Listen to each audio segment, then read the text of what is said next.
So hi, this is Nduduzo Makhathini. I hail from a small city in South Africa called Pietermaritzburg, and I am a musician, mostly improviser, scholar, and healer. And I'm here at the Enjoy Jazz as artist in residence, and truly honored to have these multiple intertextual outlets to kind of relay a message, but to have all of these tools such as speech, sound, movement, breathing. And for today, it's truly an honor to do this with an amazing friend. It's been a real honor to be able to collaborate with Nduduzo. I'm Nisha Sajnani. I would also identify as a scholar, as an artist, as an advocate, as a healer. I'm coming from New York University and also co-direct the Jameel Arts and Health Lab in collaboration with the World Health Organization, where we focus on the relationship between arts and healing. Where I come from in the place of sound, there is a huge amnesia and a very problematic relationship where people really have forgotten the place of sound in healing practices. And quite a blessing in my language is that the same word we use for music, which is ngoma, is the same word that indexes healing practices, prophetic knowledge systems, truth. And it's in really thinking about the etymology of words and how that can direct us into a much deeper relationship between sound and being in the world. And that takes us to the whole branch of ontology and how ontology and being is a way of having some kind of relationship with rhythm, which is pulse inherent in our breathing every second. And so I think this concept, through its approaches of gentleness, really allows not only for us to produce a healing potency, but to open portals that are deep within, and for people to be kind of ushered to their own powers to heal. And I think for the most part, then this requires surrender as a point of departure.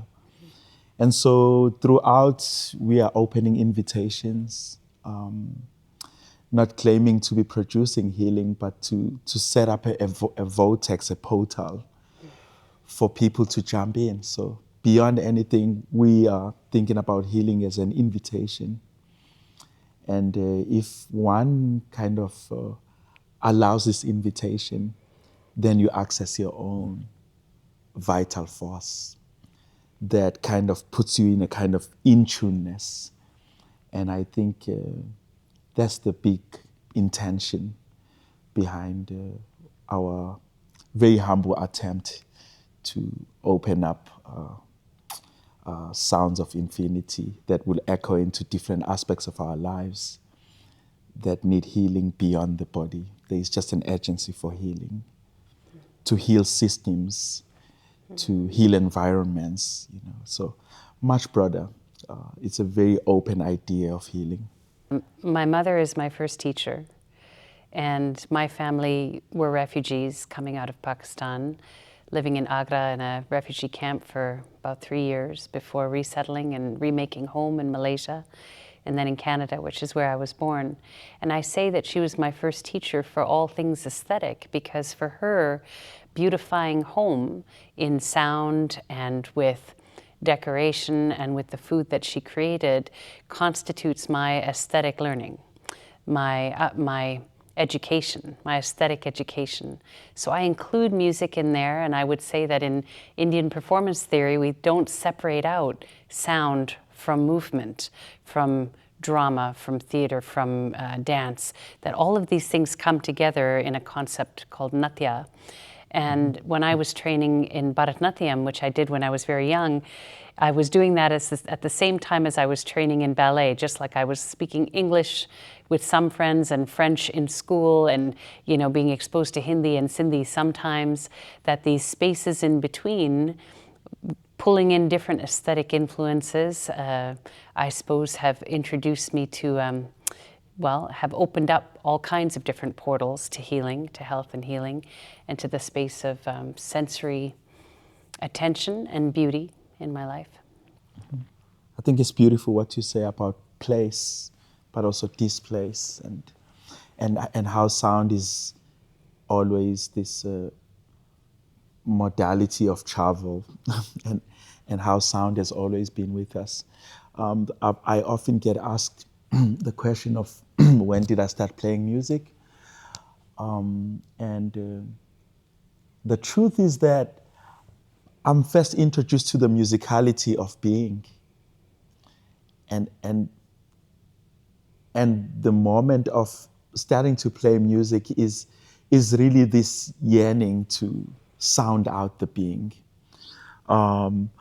The village from where I come from, because in South Africa in the 80s we still had like very heavy lines between what would count as rural, and rural would be quote unquote the uncivilized, and of course the urban would be the civilized, kind of colonized at the same time.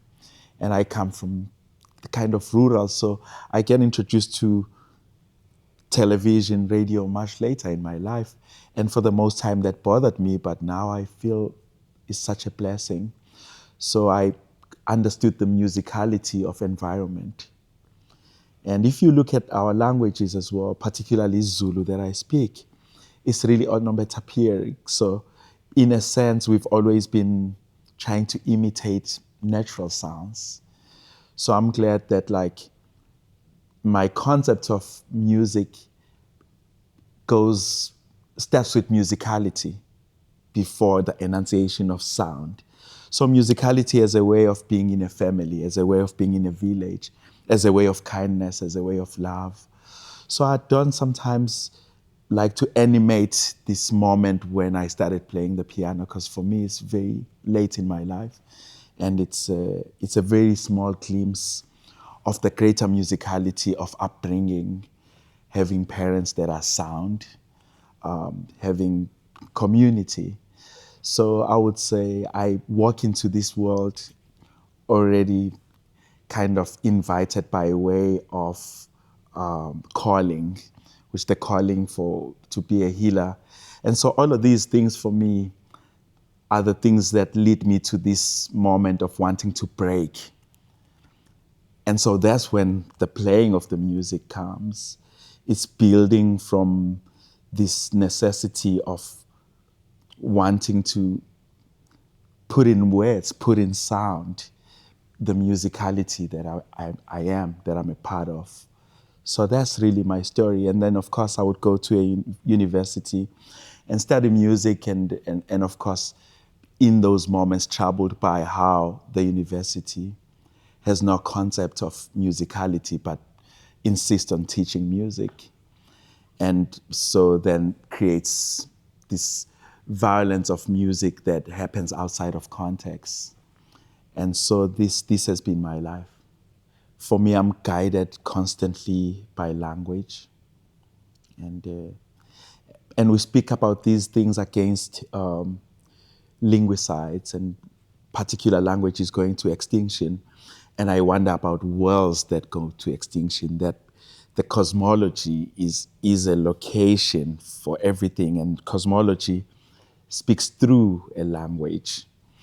And so for me, music and spirituality is never separated. My orientation of repertoire was very much connected to ritual ceremonies, for the most part. All the songs had to succumb to a much bigger vibrational depth of a given event. So for me, spirituality was the key, and music came as a way of producing an energy and a safe space for people to engage with the metaphysical. So it's the metaphysical that we use sound to reach. So that's the relationship. Sound opens a portal.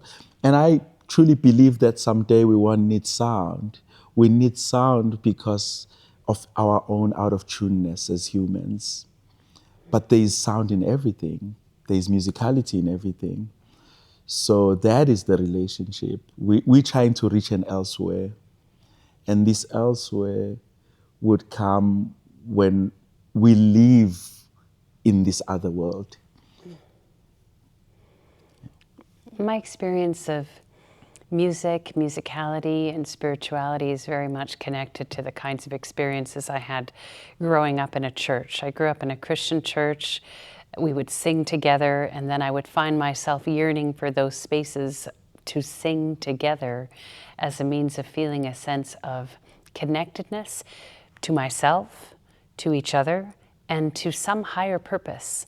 And even when my spiritual traditions, my spirituality changed over time, I still find that when I sing together with people, I'm connected to myself, to the others, and to something bigger than myself, which elevates, which takes me out of my own body into some larger cosmic spiritual body. Right. One of the greatest teachers and saxophone player, Wayne Shorter, invites us to this thought of the musical practice as a way of coming close to your hopes. And he says, so when people ask him, what do you play? He says, you should always think about playing what you hope for.